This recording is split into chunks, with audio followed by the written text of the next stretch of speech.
কে আপনি? কারে চান? কার কাছে আসছেন? কথা বলতেছেন না, আপনার চোখ দুইটা কেমন যেন চেনা চেনা লাগতেছে। আপনি কে?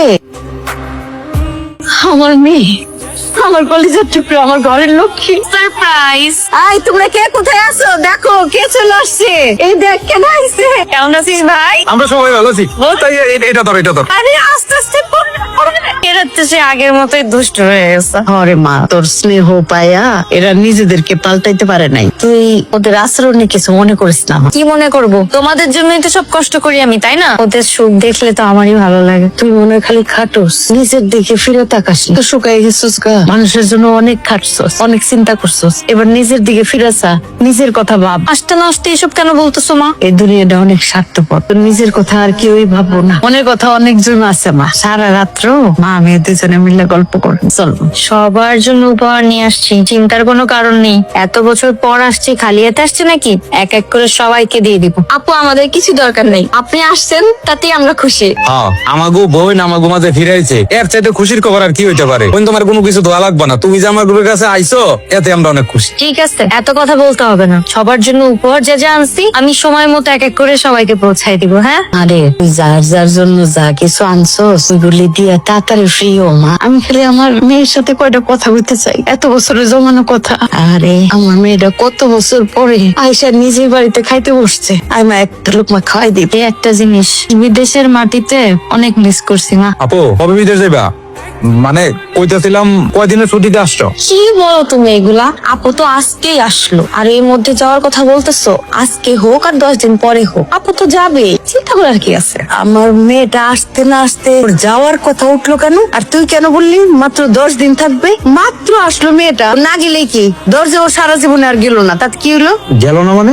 মা ঠিক কথা বলছে, আমি এবার একবারের জন্য চলে আসছি, আর যাবো না। বিদেশের মাটিতে আর মনটা টেকে না, মন সারাক্ষণই বাড়িতেই পড়ে থাকে। ওইখানে তো আপনজন বলতে কেউ নাই, রোগ ব্যাধি যাই হোক না কেন একারই সার্ভাইভ করা লাগে। চিন্তা করছি এবার দেশে আসছি, বিয়ে শাদী করবো, সংসার করব, সারা জীবন দেশের মাটিতেই থেকে যাব। একদম ঠিক কথা চিন্তা করছিস মা, আর যাওয়ার দরকার নেই। মা আমরাও চাই আপু থাকুক, কিন্তু আপু যদি গ্রামে থাকে তাহলে একটা না একটা কিছু করতে হবে। কিন্তু আপু কি করবে বলেন? আপু কি বা করতে পারে? আল্লাহ আমার যা দিছে এত কিছু থাকতে আমার আবার নতুন করে কি করতে হবে? যা সেই দিয়ে তো সুন্দরভাবে চলতে পারবো। আমার মেয়ে এতটা বছর বিদেশ করে আসছে, মাথার ঘাম পায়ে ফেলা পরিশ্রম করছে, নিজের জানের কষ্ট দিয়া সবার জন্য ইনকাম করে পাঠাইছে। আমার মেয়ের এই দেশে এসেও পরিশ্রম করতে হইব কেন? আমার মেয়ের একলাই টাকা? আমার মেয়েকে এতদিন তোমাদেরকে খাওয়াই নাই, পড়াই নাই? আম্মা আপনি আমার কথা রাগ করেন না, আপা বাড়িতে থেকে কি করবে সেটা আগে জিজ্ঞেস করেন। সে বাড়িতে এসে কি করবে? তুমি বাড়িতে বসে কি করো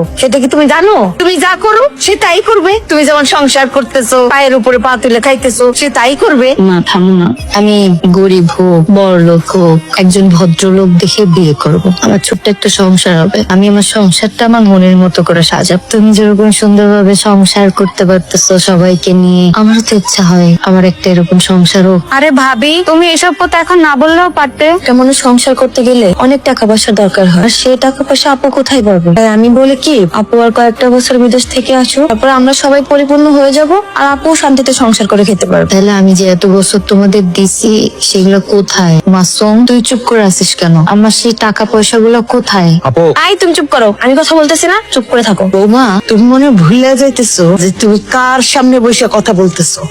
তোমার স্বামীর কাছে কত কত টাকা দিছে এটা তোমার স্বামীরে জিজ্ঞাসা করো। এত বছর পর এসে যে এরকম অশান্তি প্রথম দিনই পাবো এটা তো চিন্তাই করিনি। আমি অবাক হয়ে গেলাম, আমার মেয়ের কলিজাটা তোরা খান খান করে দিলি। খা তোরা শান্তি মতো খা। মা মা তুমি কি কিছু বুঝতে পারছ? কি বললো ওরা এগুলো? তুই কয়টা দিন একটু শান্তিতে শ্বাস নি, আমি সবকিছু তো ঠিক করতেছে, আর আমি সবকিছু বুঝে ফেলছি মা।